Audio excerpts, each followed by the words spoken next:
And so he goes on, despite the attitude of the plantocracy to African religious practices in the Caribbean and the formal legislation against such practices, the worship of African divinities survived. In Guyana, Komfo, i.e. Akomfo, I'm going to explain that in a second, so hold tight, dancing with its emphasis on spirit possession has had a long tradition. In Trinidad, the worship of Shango, Ogun, Eshu, and other recognizably African spirits survive. In San Domingo, Haiti, the worship of African divinities was to combine with that of the Roman Catholic saints.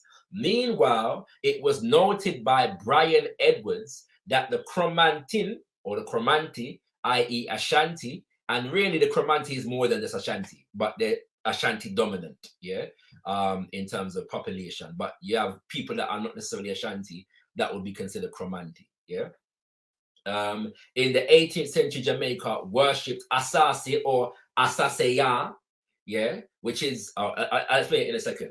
The so-called Bush Negroes, of Suriname worship gods whom they associate with the woods and the rivers in the manner of their African forefathers. And I put in square brackets here, Winty. Winty is not in the book, but I know what he's referring to, so I put it there to make sure that I refer to it and come back to it.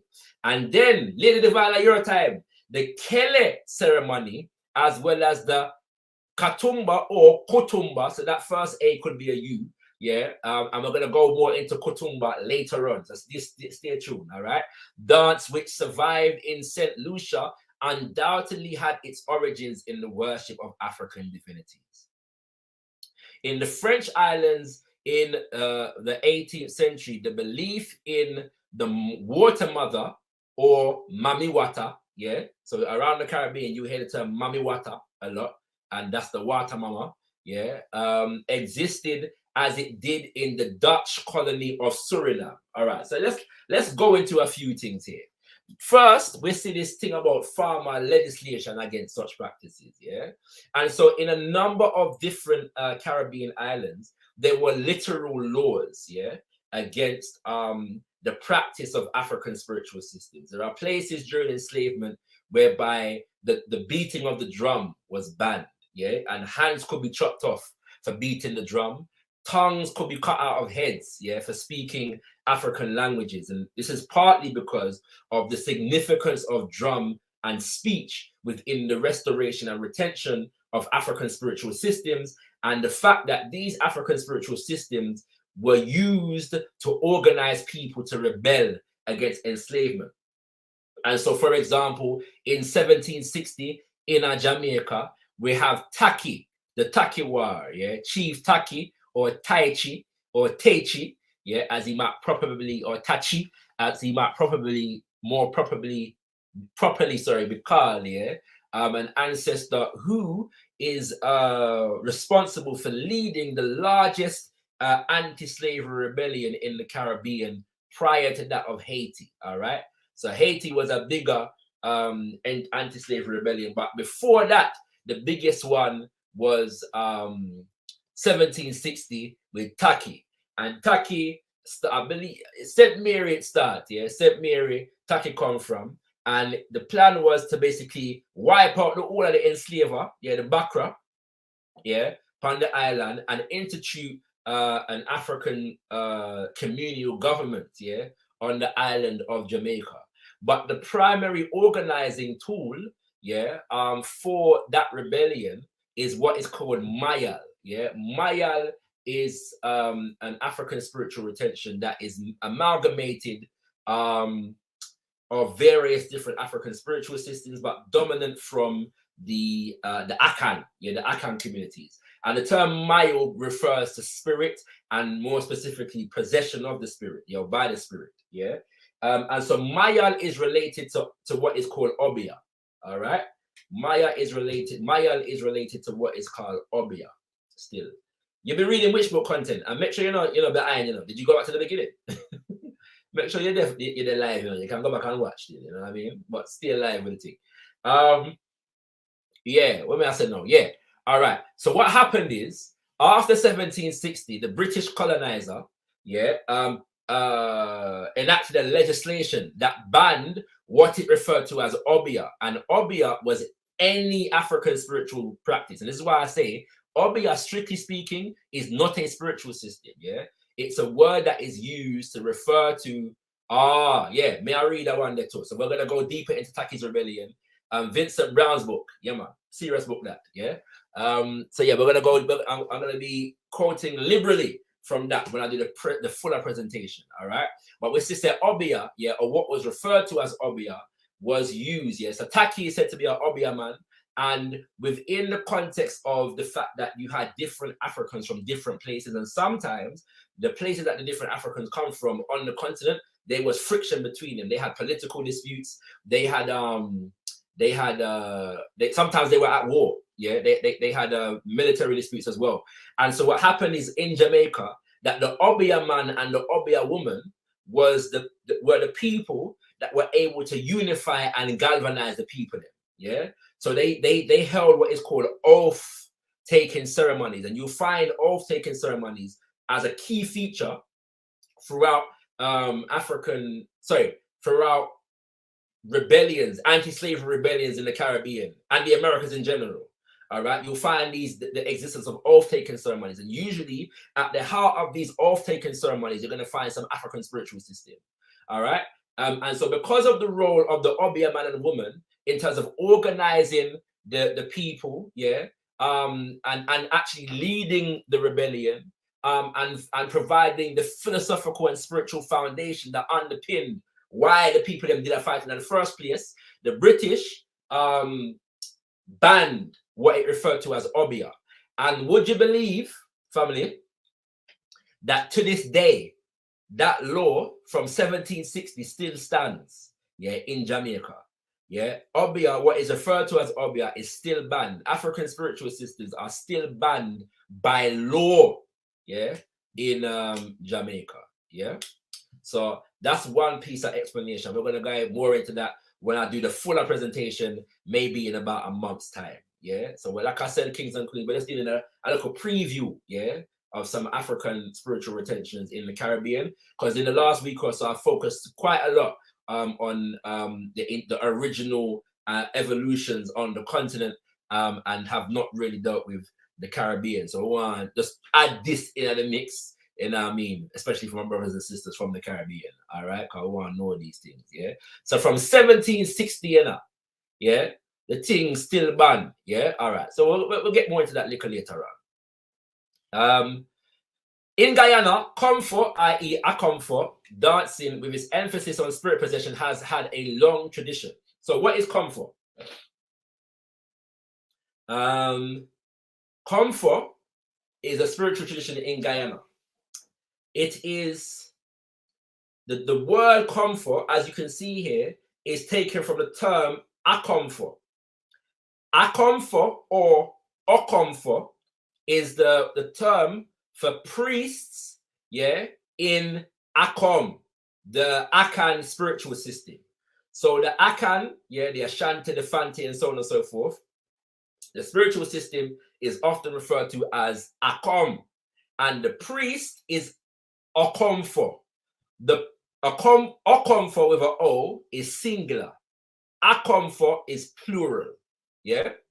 So you will see the spiritual system in Guyana referred to as Comfo or Comfa, and I believe I've even seen Compa.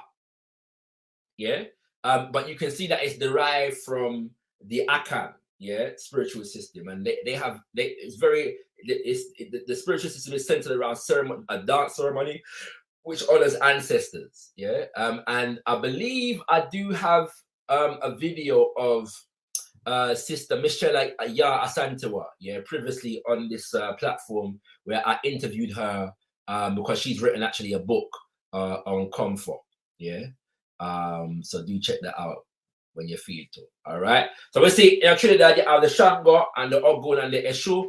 And by the way, Normally for these conversations, I've been playing the music of Ella Andel, yeah, Ella Andel Shango, yeah, and she is from Trinidad, all right. So she's one of the leaders of the Shango community, or the Ifa, or the Isheshe, or the Yoruba, or the Orisha community in Trinidad.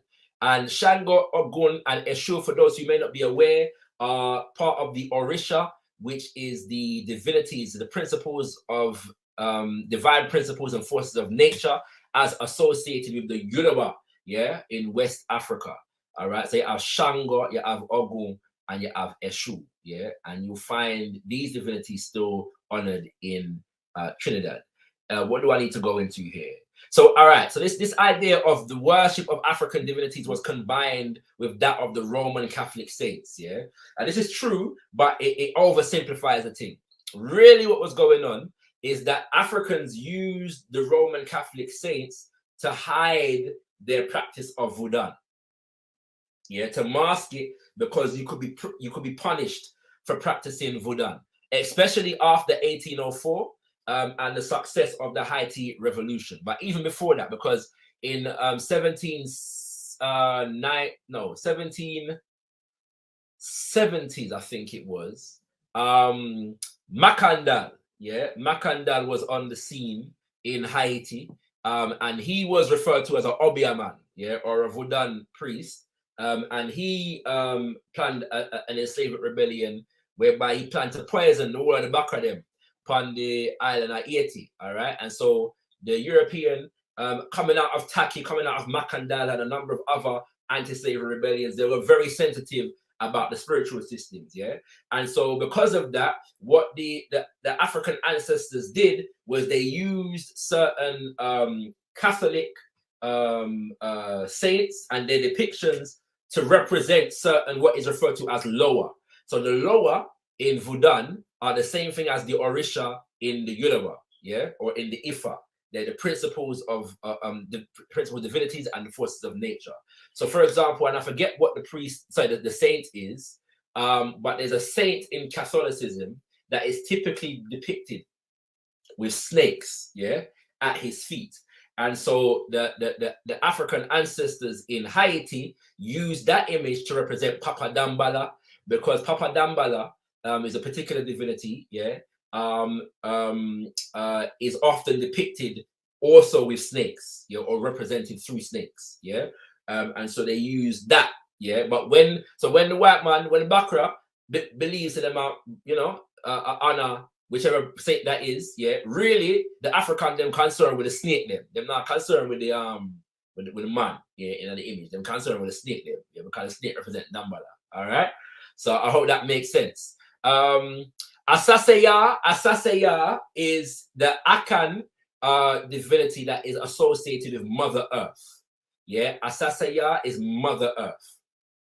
All right, and you'll find various different narratives. I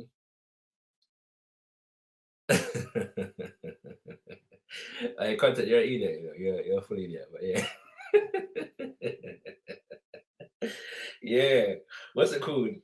So yeah, associated as Mother Earth. Yeah, so basically, this is a the Mother Earth is a divine, a divinity. She's a divine being. All right, and it's an aspect of Nyankopong on Nyame.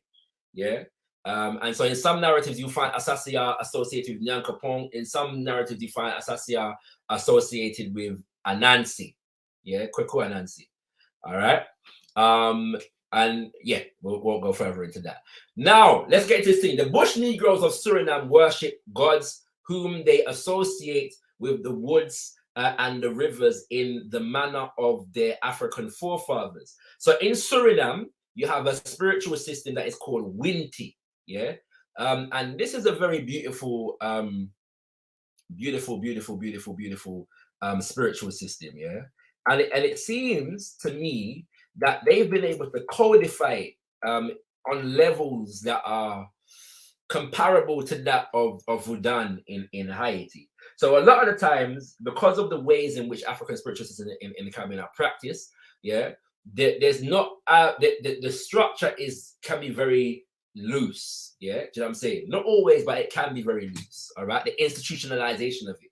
Well, it seems to me that that Winti, yeah, in Suriname has developed more of a definitive structure to it. Yeah, and so Winti is made up of a number of different spiritual systems, but the main ones, to my understanding, are the Akan, yeah, or Akom, and the Fon or the Vudan. Yeah, and the Fon and the Vudan is related to the Yoruba. All right, and within Winti you have various different pantheons. Yeah, various different segments of what would be referred to as Orisha in other traditions. Yeah, so Winti is spirit. All right, and you have an earth pantheon, you have a forest pantheon, there's a sky pantheon, and you have a water, yeah, pantheon. A pantheon is just a group of divinities, yeah, that are associated with each other. And what may I say? I'm trying to think if there's anything I'm missing on this issue of Winti. Yeah. Oh, yeah, that's what I wanted to say. Winti was also banned, yeah, in Suriname. It was also banned in Suriname, I believe sometime in, no, actually, I think it was banned in Suriname after the enslavement process. So, slavery was abolished in Suriname in the 1860s, yeah, 1860 something. And it was banned after that because, again, of its association with anti-slavery uprisings and rebellions and all of these things. But apparently more recently, it's been getting more recognition in Suriname. But we'll probably go more into that when I do the fuller presentation, you know what I mean? So it says, now it's a Kele, the Kele ceremony, as well as the Katumba or Kutumba, yeah, of the, that survived in St. Lucia, undoubtedly had its origin in the worship of African deities. Yeah, so we're gonna get a bit more into Katumba in a little piece. All right, so I'm not gonna dwell on it right here. Yeah, so let's hold tight for that. But I'm doing this again because I want people to know, yeah, the linkages. Like when we say Caribbean people or anything like that, yeah, we have to realize that what unites us is our African culture, and so we want to see the different retentions, yeah, of the African culture that we have, yeah, from them time, yeah, till now, yeah. So when we say Kele, they're dealing with the same divinities that are mentioned here, yeah. The principal ones being Shango, Ogun, and Eshu, yeah, that you see in Trinidad. All right, that's a Yoruba influence once again, yeah. So you'll find among the Kele people them, the Shango, the Ogun, and the Yoruba and other Orisha. I'm gonna save Katumba for a little later on. All right, because I don't want to keep the people them long. This is not going to be a long thing today. In Spanish Cuba, the second half, in Spanish Cuba of the second half of the 19th century, the Lukumi Negroes, and forgive me, Lukumi should be highlighted here, worshipped the recognizably, let me read it first and I'll come back to explain it. Recognizably Yoruba gods Obatala, Shango, Elegua, and Ogun. Some features of Lukumi worship resembled that of the African worship of Obosom. Yeah. In Akan worship, a brass pan was usually regarded as the localized dwelling place of the Obosom. On solemn occasions, the pan was filled with medicinal herbs and various sacred objects. The god was summoned to take up his residence in the pan by sounding of bells and by a ceremonial dance in which priests, priestesses, and worshippers participated. All right, so let's touch on this now. Lukumi is a spiritual system as well as what might be considered an ethnic group, yeah, or a people group, let's say, in Cuba. But it also refers to the spiritual system, and they also refer to the Lukumi as Regla de Ocha Ocha is a development on the word Odisha, yeah, and Santeria, yeah, and Santeria is oftentimes considered to be the white man Obia, so the white man Ifa, yeah, the white man Orisha worship, because it's very watered down, all right. But Lukumi is considered to be the deeper aspect of the thing, yeah. Obosom is the true word or the Akan word, which means the same thing as Orisha, which means the same thing as Loa. Yeah, so these are the divinities. Obosom being a singular divinity, Abosom being the collective. All right. So when you see A in Chi, it's collective, it's plural. Yeah. When you see O, it's singular, and these things. All right.